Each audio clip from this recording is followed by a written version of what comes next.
अब किसको देखा जाए कि कौन होशियार है जो बच गया? सही है। पता कर लीजिए, इसको सर्च करिए मोबाइल में। वर्तमान के जो राष्ट्रपति जी हैं मुर्मू जी, वर्तमान के जो प्रधानमंत्री महोदय हैं उनका भी पैसा है। अब कौन होशियार है देश में? एजेंट है। सातिर दिमाग होता है, रात में खाना खा के सोने के पहले सोच लेता है कि फला के घर में छापा मारना है, पैसा भर देख ले, बकरा बेचा है पैसा होगा। लो, आज बुद्धि काम नहीं कर रही, क्या बोलना है, कौन सा सहयोग करना है, दिमाग ही नहीं काम करता, फेल है। अपने आप को याद करो कि हम पुराने एजेंट हैं, वही दिमाग ले आओ। अगर आपकी अनुमति हो, कुछ लोग कहते हैं पहली बार आया हूँ या इस एक्ट के बारे में जानकारी नहीं है, तो अगर चाहो तो 2 मिनट बता दूं एक्ट है क्या। बताइए सर। है ना, ढेर सारे कंपनी के लोग हैं और उनमें से सबसे ज़्यादा सहारा के लोग और PACL के लोग, इन लोगों ने इतना संघर्ष किया है और पैसा खर्च किया है कि आज हिम्मत नहीं पड़ती किसी दूसरे संगठन को टच करने के लिए। कहीं जाएंगे तो फिर चंदा की बात, ऐसे हम अघा गए न देह देह। बोलो ये सही है कि गलत है? 14 से कंपनी बंद है, लेकिन बताते तो हैं 14 से। लेकिन जो संघर्ष हुआ, चंदा गया, वो कोर्ट की तरफ गया है। जितना भी संघर्ष हुआ है बाई कोर्ट गया है, और कोर्ट में पैरवी कौन कराता है? वकील। वकील। वकील इतनी कील लगा लेता है, इतनी कील लगाता है कि आपका दर्द कभी ख़त्म होने वाला नहीं है। और इतने उसमें प्रोसीजर होते हैं। भुगतान के आर्डर हो गए हैं कि नहीं कोर्ट से? जो लोग PACL के हैं, भुगतान के आर्डर हुए कि नहीं? सहारा के हो गए हैं कि नहीं? भुगतान हुआ? नहीं हुआ। नहीं, कुछ भुगतान आए हैं, लेकिन वो कैसे? लॉलीपॉप वाले। हाँ लॉलीपॉप, वो भुगतान नहीं है। अभी इसमें भी होगा, जो मैं बता रहा हूँ, अभी संगठन में इसमें भी होगा। इस हमारे संघर्ष को देख करके प्रधानमंत्री या यूपी सरकार कोई न कोई लॉलीपॉप छोड़ेगी। हाँ। कि आपका इस तारीख से भुगतान शुरू, और अपने चाचा नाना मामा के खातों में 10-10, 5-5 हज़ार रुपया भेज देंगे। आप ठंडे होके घर बैठ जाएंगे। क्या भुगतान शुरू हो गया? अब क्या जरूरत है संगठन की? ये भूल है साथियों।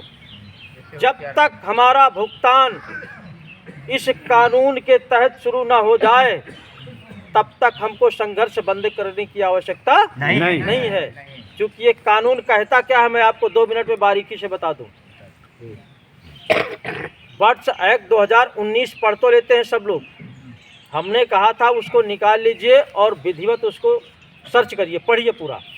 27 पन्ने का है और इसमें स्पष्ट शब्दों में लिखा है कि ये एक्ट मात्र केवल निवेशक के भुगतान के लिए बनाया गया है, ना कि मुकदमा लड़ने के लिए, ना कि कोई किसी वकील के पास पैरवी करने के लिए।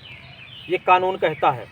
और इस भुगतान को करने के लिए प्रत्येक ज़िले में, देश के प्रत्येक ज़िले में ADM को सक्षम अधिकारी बनाया गया है कि इस एक्ट के तहत कार्यवाही करते हुए प्रत्येक निवेशक का 180 दिन में विधि ब्याज भुगतान करिए।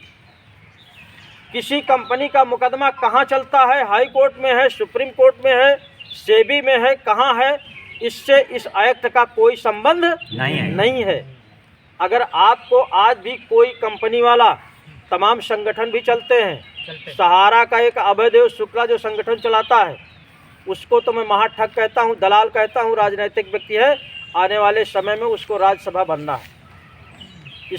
जिसकी वो चर्चा चल रही है, क्योंकि राजनीतिक लोगों का उसको संरक्षण मिला हुआ है। और वो चाल ये चल रहा है कि ये भुगतान अभी कभी ना हो, 4, 6, 8 साल ना हो तो मेरी नेतागिरी चलती रहे। ऐसे संगठनों से भी बचना है। और उसी में ज़्यादातर सहारा के लोग फंसे हुए हैं, कोर्ट का इंतज़ार किए हुए हैं। हम लोगों ने जब संघर्ष शुरू किया था तो हमको भी रास्ता बताया गया था, तमाम लोगों ने बताया था कि सेबी में अपील करिए, हाई कोर्ट चले जाइए, सुप्रीम कोर्ट चले जाइए। मैं आपसे 1 मिनट पूछना चाहता हूँ, भारतवर्ष में जितने विभाग हैं सुप्रीम कोर्ट से लेकर आदि तक, वो सरकार के अधीन है कि सरकार उनके अधीन है? बताइए। सरकार के अधीन है। जितने भी विभाग काम करते हैं वो सरकार के अधीन है कि नहीं? जी। सरकार के आदेश से ही चलते हैं कि नहीं चलते हैं? जी। चाहे वो सेबी हो, आरओसी हो, आदि कोई भी हो। तो मैंने प्रण किया था शुरू में, हमारे पुराने साथी हैं, सबको पता था कि हम अपनी आवाज़ को, अपनी समस्या को सरकार तक पहुंचाएंगे। संगठन तो मैंने बाद में अटेंड किया है, मदन लाल जी का जो संगठन है इसको मैंने बाद में अटेंड किया है, और जो मैंने शुरुआत किया था यही केवल प्लान था। उसके पहले तमाम मीडिया के साथ पेपर में निकाला, सब कुछ किया। एक ही उद्देश्य था कि हम अपनी समस्या को सरकार तक पहुंचाएंगे, चाहे हमको यहाँ धरना प्रदर्शन करना पड़े और चाहे वहाँ सरकार को घेरना पड़े। ये मेरी प्लानिंग थी। वही चीज़ हमारे मदन लाल आज़ाद जी का सपना है। वो तो कानून के इतने बड़े सम्राट हैं, इतने बड़े सम्राट हैं कि उनको किताब खोलने की कोई आवश्यकता ही नहीं है।